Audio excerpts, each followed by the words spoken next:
بسم اللہ الرحمن الرحیم۔ السلام علیکم ورحمۃ اللہ وبرکاتہ۔ میرے پیارے معزز ناظرین، امید ہے کہ آپ سبھی خیر و عافیت سے ہوں گے۔ اللہ پاک آپ کو اپنی حفظ و امان میں رکھے۔ دوستو، آج ہم علم جعفر کی روشنی میں یہ بتائیں گے انسانوں کو ان کے رنگ سے کیسے پہچانیں۔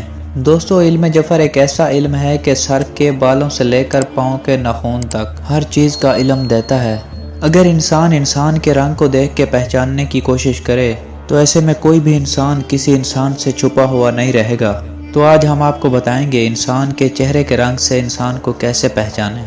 جس انسان کا رنگ سفید یعنی گورا ہوتا ہے تو یہ اس بات کا اعلان ہوتا ہے ایسا انسان سینسیٹیو مزاج رکھے گا، ایسے ساتھ میں آ کر فیصلہ کرنا ان کی عادتوں میں سے ہوگا۔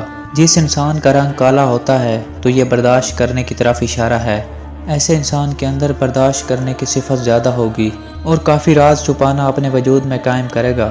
جس انسان کا رنگ لال ہوتا ہے یعنی سرخ تو یہ جوش کی علامت ہے، ایسا انسان نہ چاہتے ہوئے بھی اپنے غلط فیصلے اپنے جذبات و جوش میں آ کے کرے گا۔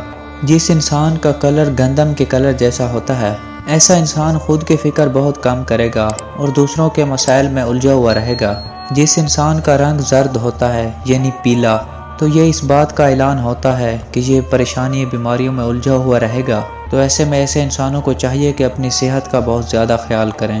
دوستو، یہ تھی ہماری آج کی ویڈیو۔ ملتے ہیں اس طرح کی دینی اور معلوماتی ویڈیو کے ساتھ، تب تک کے لیے اللہ حافظ۔